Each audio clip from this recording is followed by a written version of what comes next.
of how do you add them. Essentially, if a payment platform has a website and you can log in, it probably has some sort of API that builds a transaction table that says I sent $100 here or I received $100 there. And you can build what's called a provider template. And this basically reads the API and has a bunch of fields that say, hey, you need the transaction date, the amount, and some other identifiers, 5 in total. And then it's like ready to go and be tested and then like launched on the platform. Which sounds, I make it sound much easier than it is. Obviously, there's some more testing involved and some other stuff like that, but we have some pretty good documentation. Oh, I don't know. I think my phone tried to connect. Sorry. We have pretty good documentation on, we have pretty good documentation on how to build it. So I think I can share those after as well. Yeah, I make it sound easier than it is, but it is very possible. Awesome. And do they have to be vetted as well? Because I know that I guess the people that use the platform are not vetted or at least outsourced. But if do you just randomly add any type of payment service provider, or do you vet them or something? Based on demand is like our current one. So like our latest, maybe the latest ad that we have is Chime in the US. This was like based on demand of our users. And the next platform we'll be adding is Alipay in China, which will be a big one to open up the market for Chinese people to get like a different currency in a permissionless way, which is quite exciting for us. Yeah.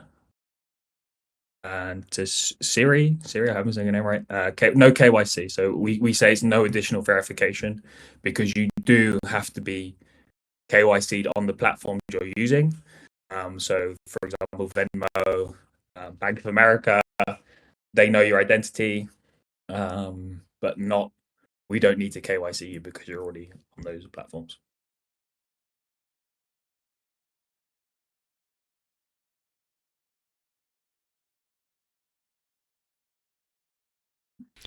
There was there was another question, right, by Ruben about Gnosis chain, I think.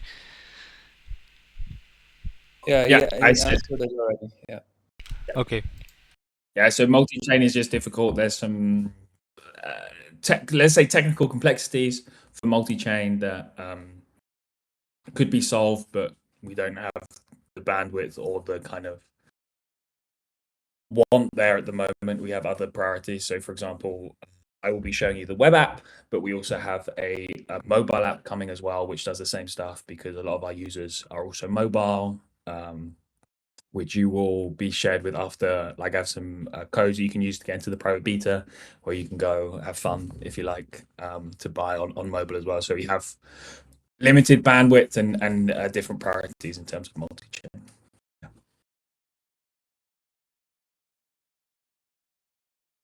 Okay, there are no more questions, then I'll just go to it.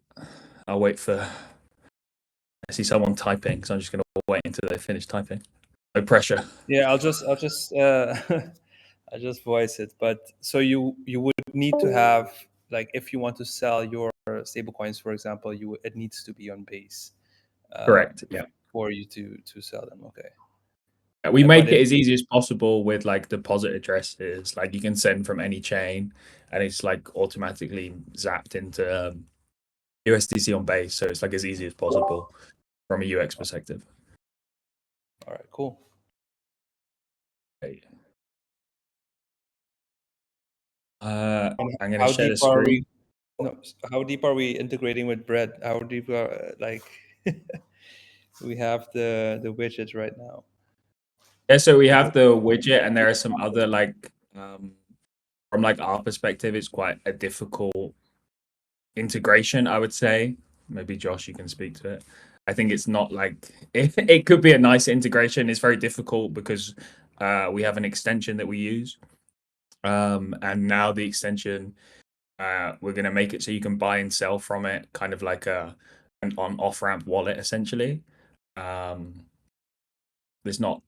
We're just working on that now, so it's not like super beautiful, I would say.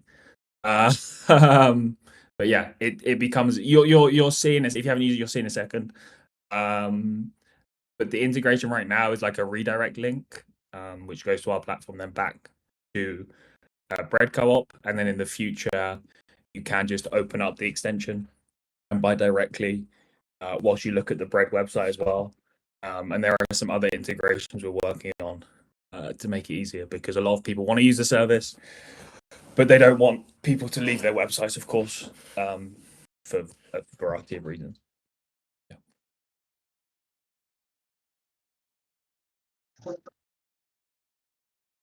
Yeah, I would say that I mean, at least speaking to like the Bread integration experience, it was pretty simple to do this kind of like first integration that we've done, which is just a deep link.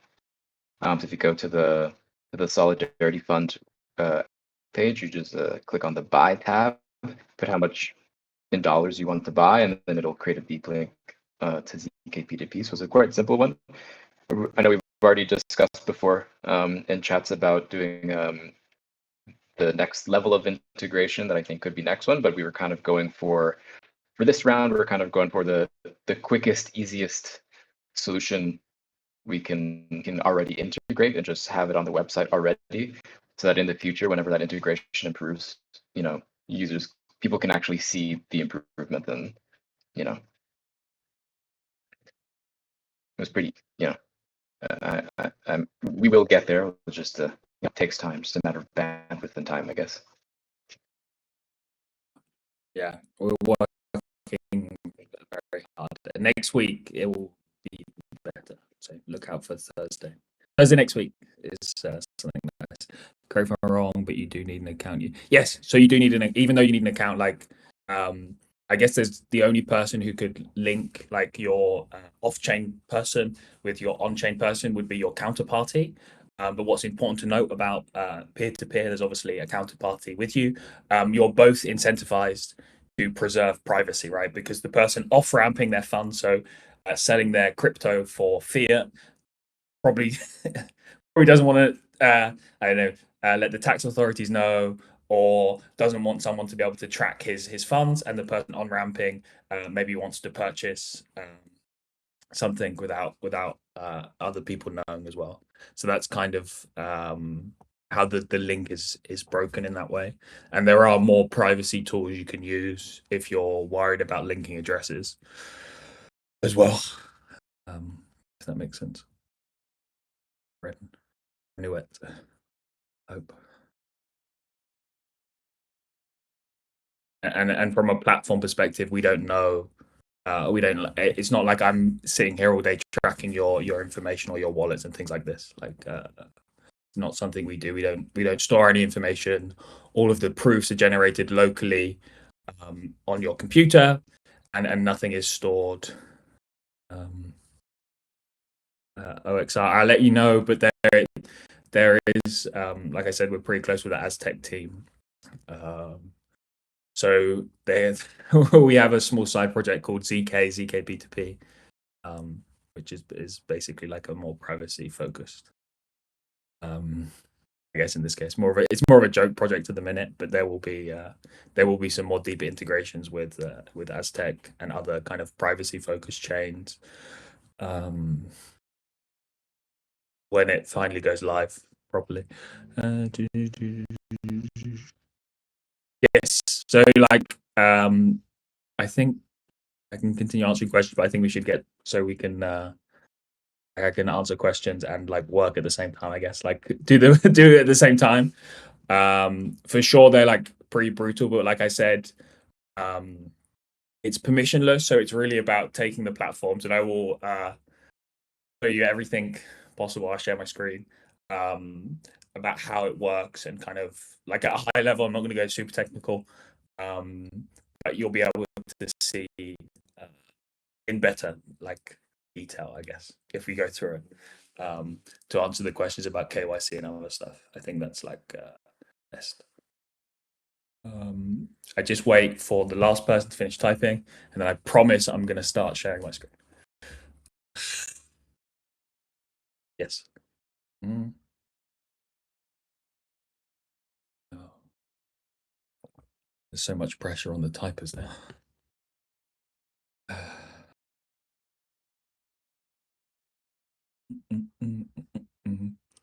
can't. Yeah, exactly. Thank you, Josh. That's exactly it. It's yeah. I'm just gonna share the screen. You should be okay, guys. Okay, let's see. You guys can see everything or not?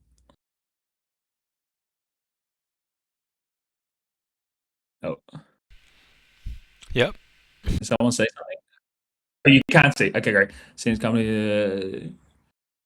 companies have to comply with their KYC, they're using it. Yes, correct. Thinking revision. Yes, that's correct. That's exactly what I'm saying. And now I see that everyone can see my screen. I'm going to start on the bread website, so then you can see like what we're doing. Oh. And if you click the buy place here, this essentially will. This is the deep link we were talking about. Just one more time, you can see what I'm doing, right? Yeah, we do. Okay, great. So this is what you see on the bread website. And then this is what you see on the ZKP2P website. If you click buy, it essentially deep links you out, and it has this nice little, I would say, nice little thing that says, "Hey, you're gonna purchase here." In this case, I'm gonna continue the flow from the bread website because I think it's the most relevant one to you. I already connected my wallet address to the bread website, which is this one here, which also happens to be my ZKP2P kind of work login, which is handy. And instead of USDC, I'm going to buy euros with Revolut. I'll do 10 euros. And what this does is essentially we have a bunch of liquidity providers. I think there's like $150,000 right now of liquidity, and it searches for the best quote based on your currency and your payment provider. So here you can see there are multiple quotes. In this case, there are lots at the same price, and it works on like a first in first. A last in first out basis, which is like the person's the kind of the status liquidity gets chosen first in a case where everything is the same. I click start order, and this essentially locks that liquidity. So unlike a traditional peer-to-peer platform where there's a third party, I have a feeling I need to maybe log out and log back in again. I'm gonna do it with my wallet. Sorry, guys. Unlike a traditional peer-to-peer platform, there's no third-party custody, so the money always stays in our contracts. And when you start an order, it locks the liquidity, and the liquidity can only go in two directions. So one direction is back to the seller if I cancel my order, and the other direction is to me if I cancel the order. Hopefully,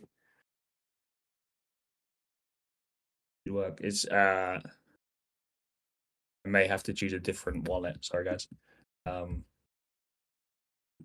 This is not a computer problem, but a Ben problem, I would say.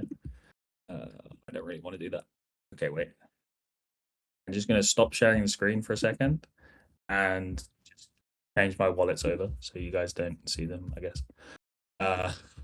This is practicing good privacy, by the way. This will do. Perfect.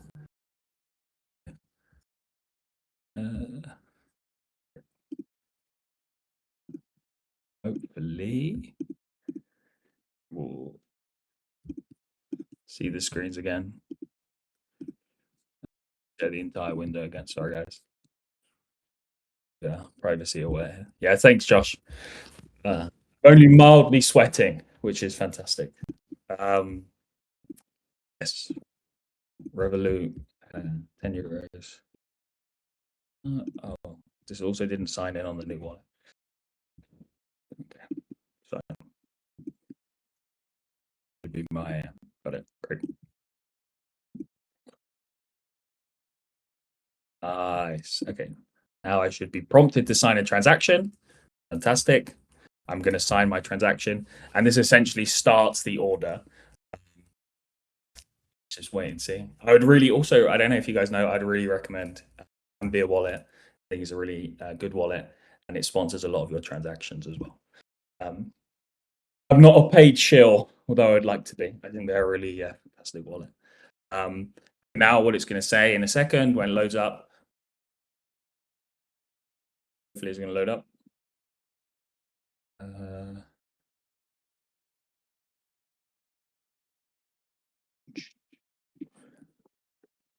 It should. There we go. It says a bunch of like warnings, so like make sure you send the right amount. Although if you don't send the correct amount, we do have partial releases. You won't probably ever lose money. If you have any issues, you can click the friendly tab here, and you will end up talking to me. And essentially, what you see here is a QR code, which I will scan with my phone. I don't know how many people are familiar with Revolut. It works very similar to Venmo or Cash App. You have specific cash tags, whatever you want to call them. In this case, they're called Rev tags. And I will send 10 euros to this gentleman. Through. And that's sent to him. And now I'm going to click complete payment. And it's going to ask you to install the extension. And in this case, the extension, I mean, it tells you what it does.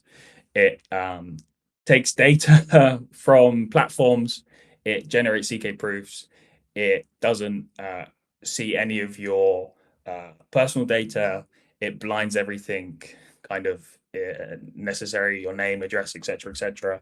And it's all generated locally, and nothing is stored in a third party, which is also really important. So we never, there are some companies who do zero knowledge proofs and this kind of proving, and they will store the information on a server somewhere.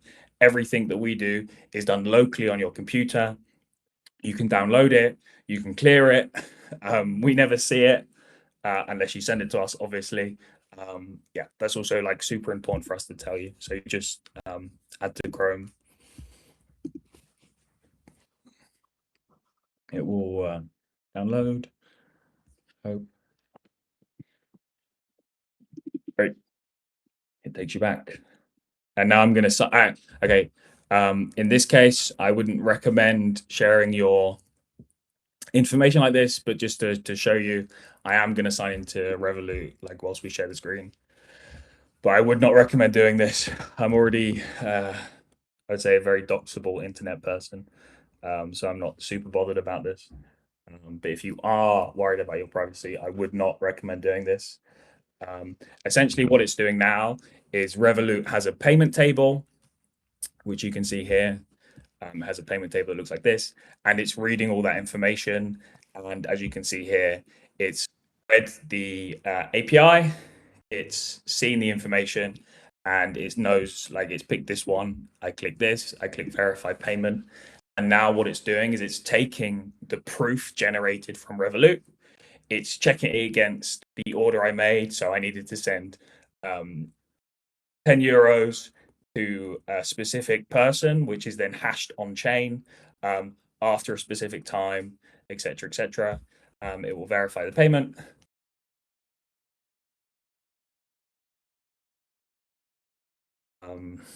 Which is worrying, I guess. Great. It's completing the on-ramp. If you sign in with your email, for example, or Google or Twitter or another one through our login, it's, of course, fantastic. It's sponsored, so therefore you don't need to have any gas in your account either. And of course, the bridging process fails during the thing, but thankfully we have a secondary option, which is to come back here and to go to the send tab, and I can send some money in the form of XDAI by choosing here. We have a pullback, thankfully. Great.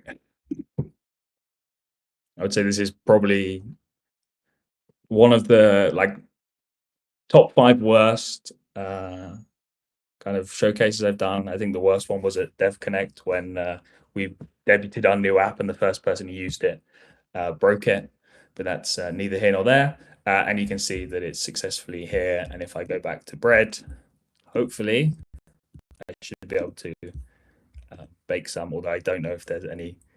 Oh, look, perfect. So Ambia is sponsoring this transaction. I don't think I have any gas, but it does sponsor the transaction. And I have successfully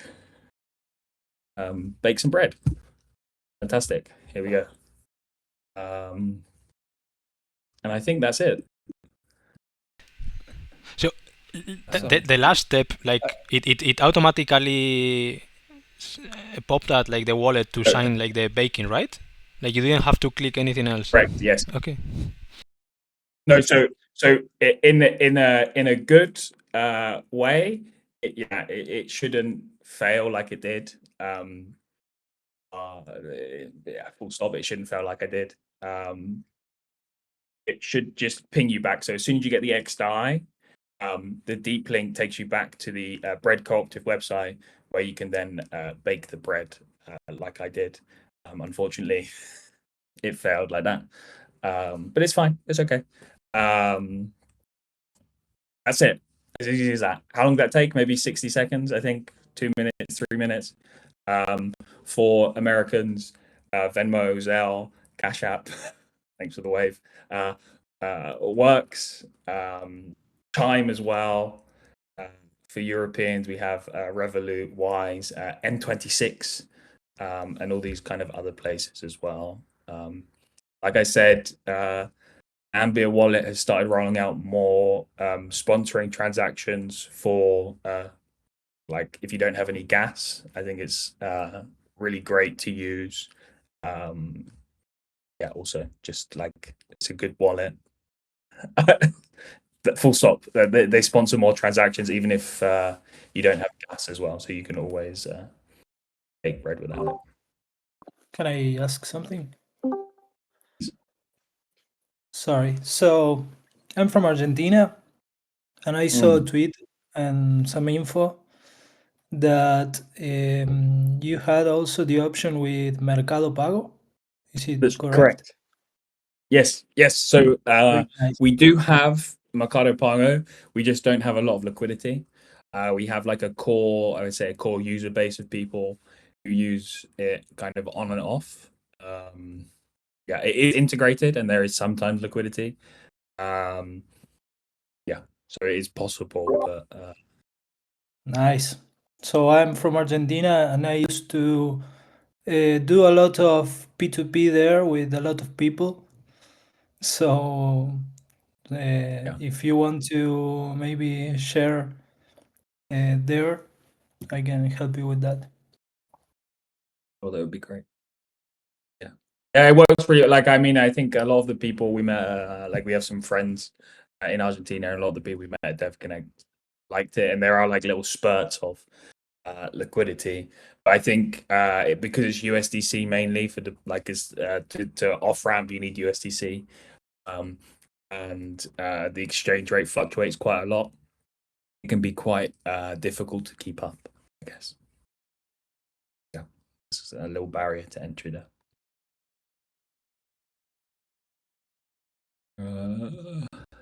Yeah, I have a few questions. Some are related to the demo, and some is related to the question of liquidity. But yeah, the first question I guess is just for me to understand, why was there a lot of like account hopping or swapping when you were doing this? I have my wallet connected and my ZKP2P account with the same wallet. So it's an EOA wallet and my email address login fighting each other. And obviously, like one of them wants control and then it doesn't sign the transaction, essentially, if that makes sense. All right. And then the other question is like, why did the swap fail? What would the error be? Stale quote. my front end developer did a bad job. They knew I was doing a demo and they decided to make it fail. I don't know, like for the most part, like it shouldn't fail, but obviously, like it happens, right? There shouldn't be a specific reason for it failing. Is probably a stale quote, to be honest with you. But usually it retries, but probably like I don't know. Yeah, there's no real reason, to be honest, unfortunately. All right, and then the last question is about liquidity. I'm assuming that is a big kind of problem, right? In these P2P markets on chain. I wouldn't say a problem. Like, what do you do to attract liquidity, for example, for a new provider? Or great question.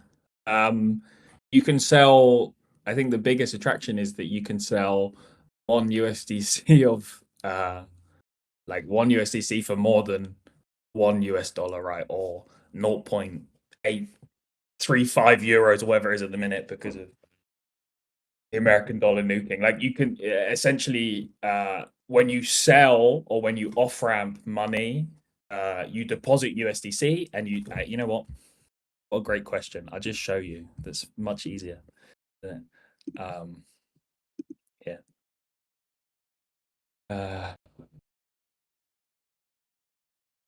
All right. Okay. All right, guys. Don't.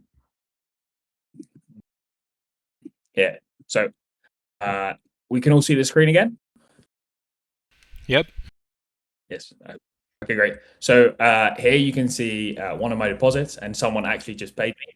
I sold 3,335 USDC or 3,348 and 34 cents in US dollars. So I made what $13 profit. So in terms of liquidity, you can sell your USDC for more fiat currency, and that's currently one of the main attractions to our platform is that people realize like, hey, wow, I have USDC, I have real life bills to pay, and this is what I would like to do. And then you can sell for more. And if you look down here, you can see, for example, I'm selling one USDC for 1.004 USD and euros just slightly higher, I guess. So yeah, that's one of the reasons, and something that actually that is well for us at the minute. I wouldn't say we have too much liquidity. We can never have too much liquidity, but yeah, there's not liquidity isn't too much of a problem. We are essentially running like 100% liquidity turnover quite often, which means for every $1 of liquidity, we're doing more than $1 of volume, which means a lot of people are recycling the liquidity to earn the spread between the market rate and the off-ramp rate. If that makes sense. interesting. So do you have to manually set these prices or the margin, the margins on your on your sell orders? So you did previously have to manually set the prices, but one of our devs, I'm just going to drop here. We have a delegate function in our contracts, and this delegate function was unused, and he built like a little kind of experiment site, which has just become very popular, which essentially sets the rate for you. So it always, based on historical values, the current liquidity, it essentially puts your liquidity at a place that's profitable and will be sold at a specific speed.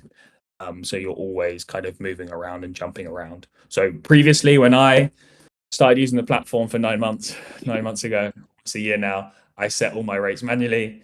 And now, as of, I think actually maybe last Thursday, Andy, our developer, put together Delegate. And now if you don't want to, you don't have to set the rates yourself.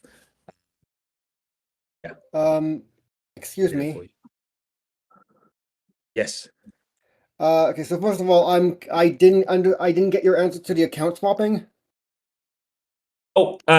Essentially, you can log in with your wallet. So if you have MetaMask, Ambir, Rabby, or you can log in with an email or Google. And I have my kind of Ben at ZKP2P XYZ email. I have it logged in as an email, and I also have the private key in my wallet. And they're essentially fighting to sign a transaction, and then it obviously fails because the email is trying to sign and the wallet is trying to sign, and then it doesn't know what to do. That's the only reason for account swapping. And then I just changed to a kind of like my ENS address because I know that I don't have a privy login with that one. Okay, and then I'm sorry, I kind of missed what I kind of I didn't really understand the answer about liquidity. Sorry, what do you? You said something about liquidity, and I didn't really get it. Oh, so you can like as a peer-to-peer platform, you can provide liquidity.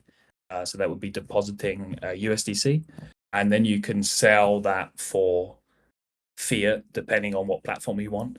And as a kind of a way, like not a way, but also like stable coins are held at a higher value by quite a few people, which means you have the ability to sell your USDC at a higher value than it's worth at the market rate. So we know that one USDC equals one USD, obviously, but on ZKP2P, you can sell one USDC for more than one USD because people want to get on chain in a privacy preserving manner, or they don't have an easy way to get like through Coinbase or another kind of SEX. They don't have an easy way to get through. So then they use a site like ours to on ramp, and that's kind of providing liquidity is essentially being the counterparty to people who want to on ramp.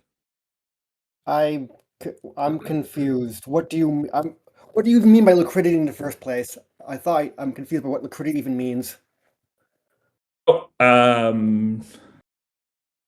Liquidity is, I would say, imagine that you have a pool of funds, and that pool of funds is called liquidity, I guess, like liquid. And it's kind of you deposit your USDC, and that is deposited kind of into a pool of liquidity. I don't know how to describe it very well. I feel like I've done a very terrible job at describing liquidity. Okay, so it is what I thought it was, but I'm just confused. I'm just struggling to contextualize what the significance of that is. The platform is, I would say, like it's a peer-to-peer platform. So there's always one person who wants to on-ramp and one person who wants to off-ramp. Off-ramper provides liquidity, and the on-ramper sends fiat, and he takes the liquidity of the off-ramper who receives the fiat. That's the significance of being a liquidity provider in this case. So okay. So basically, in order to buy crypto, someone has to sell it. Is what you're saying? Yeah. Yes. Okay. Correct. Thank you for everyone explaining liquidity. And then lastly, I tried to kind of do your process just now as you showed, and it said I needed to be on Chromium. Is there plans to add Firefox support? So in this case, like the extension is for Chromium-based browsers. So I guess the answer to your question would be no. We do have a mobile app, which I will kind of drop later. So you can do it without being on Google Chrome or Brave or similar. But Firefox, unfortunately, don't support Chromium-based extensions, so no Firefox support. Can you hear me? Yeah. Yes.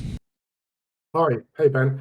I arrived a little bit late, so maybe you've already covered some of this, but is it possible to what extent is it possible to use the site without providing personal information?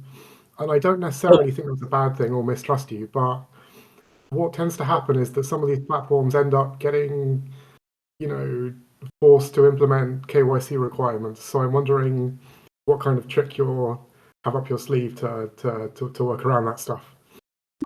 Yeah, so I guess you kind of missed the start, but that's okay. I can just do a quick, like essentially with permissionless, non-custodial, and we use regulated rails that already have your information, and we don't need to do it again, essentially. Like if you sound British, I'm going to take a guess. If Monzo know who you are, we trust Monzo because they're much bigger than us and more clever than us. So yeah, we don't need to do. The Monzo then know that you're doing a trade with someone else, that it's a trade as opposed to just like sending someone some money for to pay them back for something.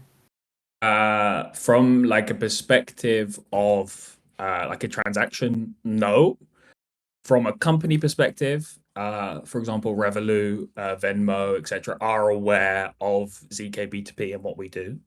And from like a transaction perspective, Monzo would not know. Like they could just be you paying me back for coffee, for example. But so there are some companies that are aware of you, but you don't necessarily have to ping them or anything like that when you do a transaction. Correct. Oh, okay, Right. cool. So like Thanks very much. they know we exist essentially. They say like, oh, this is cool. Thanks. And that's basically it. They just ask what we're doing, and then that's it. Yeah. I'm curious. Do you get some backlash from these companies that don't want to be involved? I mean, the only backlash we received was from Venmo, who asked us not to use the V for Venmo, their logo. So on our website, we have a very similar blue with a very similar V that is not the Venmo logo. Interesting. Okay. Yeah. What is the revenue for ZKP2P coming from? Yeah, what great question. Right now, very little. We do have a small fee on swap, so 0.5%. What I always say to people is if you don't want to swap on our channel, you don't have to. And not to be honest, not many people do. We have some other products focused on Web 2 that we're kind of like a Stripe checkout, if that makes sense to you, that we are currently monetizing very slowly. And that's where the revenue will come from. And this will stay at the moment kind of like fee-free on ramping, also because we don't have any we don't want a money transmission license or a money service bureau and things like this, because then you have to implement KYC, and charging a fee on those things turns you into one of them. So we're working on getting revenue from other places. Is the Stripe thing something we can check out? Potentially, but for the kind of time being, it's in beta with some partners. You'll probably see it. I hope you'll see it one day, and you won't even know it's us. So the person who receives money from us, the only person who knows our identity. Correct, Kin. Yes, that is right. And like I said earlier, you're both incentivized to keep the information private, if that makes sense, because obviously like one person is on ramping and one person is yeah, thanks. It helps keep you not anonymous, but it is a privacy preserving on ramp, which is kind of important. Like it's not, I want to be clear to you, it's not an anonymous on ramp, and you're not transacting with anonymous people. They are known people who are verified on regulated rails. But if you're looking to extend kind of your anonymity, there are other tools you can use. For example, privacy pools, Houdini swap, things like this can help increase your anonymity on chain if that's what you're interested in. Just wanted to clarify that. Sorry. I had this may be related to the thing that you guys are working on, but one thing that I think would be very cool to see is having something like ZKP2P that helps facilitate purchases online. So like right, to be able to, yeah, I guess that's the thing, that'd be the thing that you guys are working on. That's, you guys are ahead of that. Yeah. We have like two kind of like I guess ways to look at it. Like we have one way where the crypto is explicit, where it says like, hey, you're going to be sending USDC through the flow. And then we have another way where the user just sees the fiat side of things. So I'm going to send $100 of Venmo to Josh and receive my goods, and the merchant receives the crypto because that's how they want to be paid. That would be Excuse sick. me. So I'm confused. So exactly how private is it? How much does I'm confused. I don't understand quite how private it is. Oh, so from a protocol perspective, we know nothing about you. We don't care particularly about you or like your information. I don't want to store it. I don't want to see it. From a proving perspective, so that's when you prove that you paid someone on Venmo. All of that information is generated locally. All of your transactional data or your personal information data is blinded from the extension, and it's not stored anywhere. The only person who knows your identity is your counterparty, very similar to normal peer-to-peer transactions like on Binance P2P, or if anyone still wishes local Bitcoins was a thing. Someone, the counterparty to your trades will know your cash tag, your rev tag, any of the information that comes with that. But apart from that, no one else will know your name. So it's a privacy preserving on and off ramp. But it's being done through PayPal or Venmo, so they know who you are. Correct. Yes. So again, it's leveraging regulated rails to on ramp to crypto or off ramp from crypto in a privacy preserving manner. And so how is it? But this is still better than a centralized exchange, I guess, because reasons. I mean, I don't know. I don't know any, like, as a company, you can, if we compare from Coinbase know your name, your address, your identity. They store your information and they store your USDC until you send it out. ZKP2P know nothing about you. They don't store your information. They don't care who you are. They are non-custodial, so we never hold your funds. Yeah, that's Okay. So PayPal would know about you, but how much does it know about? How much would PayPal know about the transaction you made? they would know that, for example, you sent Ben $100. For But the they reason. don't. Yeah, sorry, Sorry. they don't know for what. Oh, Person. correct. Yes. So they'll know. So PayPal will know, for example, will know who you sent the money to, but they won't know what it was for. Correct. Okay, thank you. Sure. So it could be like, again, these platforms are used to repay your friends, your family. Also, their freelancers receive funds on those kind of those platforms. They're made to receive funds. We just leverage that kind of use case. I'd say make it cooler. Yeah.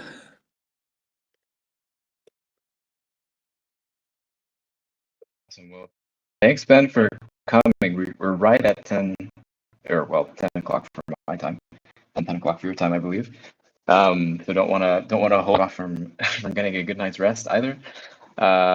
Thank you so much for coming on and sharing more about ZKP2P and answering people's questions. It's definitely like maybe a little bit confusing for some people because it's so unique. It's just like a different paradigm of thinking about how we do on-ramping, which is what makes it very exciting. And the level of privacy that you get from it is just like, not what you get from Coinbase or all the other usual culprits. It's something that, you don't have to, I don't know if you guys condone it as ZKP2P or not, but I've already been talking about ZKP2P with plenty of my friends who do a lot of Gaza aid work. It's something that I've used directly in order to move funds around for this type of work, which can be, especially where I am in Germany. Usually, it can get you in a lot of trouble. Haven't gotten in trouble yet, so I assume I'm still good. But haven't gotten in trouble. So ZKP2P is what I've been recommending to a lot of them to do that type of work. And so I think it's that example to say that you want that people should be, only thinking about that example specifically only, but there are plenty of other contexts in which we can imagine ZKP2P being very useful in maybe the type of political actions that you're doing in your local context, or whatever types of causes that you're specifically that you care about. So yeah, super appreciate you coming on. Thanks, Josh. Yeah, and just so you guys know, like, I'm very open for more questions. I see that OXR, you said you have some I've more got questions. one. Yeah, please. Yeah, it's me again. Will you support like meet you at 6 o'clock in McDonald's payment method one day? There is the idea for cash one day. It's something we're thinking about. Leave it at that. Maybe not McDonald's car park, but cash, yes. Cash, yes. Yeah. Okay, cool. Cheers. I'm also open to answer more questions. You can either add me as a friend on Discord, or you can find me anywhere at Unhappy Ben. Although I am happier now. Still Unhappy Ben. Yeah, just answer a question. I will always answer. It's my life, my job, my passion, ZKP2P, and helping people get on and off chain in a privacy preserving way. So I'm always happy to discuss more, and yeah, I appreciate joining. Thanks a lot. Thanks, Ben. Can't wait to have you on the podcast soon as well. Yes, next week. Appreciate it. Thanks a lot, guys. All right. Catch you guys next time. Every week, same time. See ya. Thanks, Ben. See you.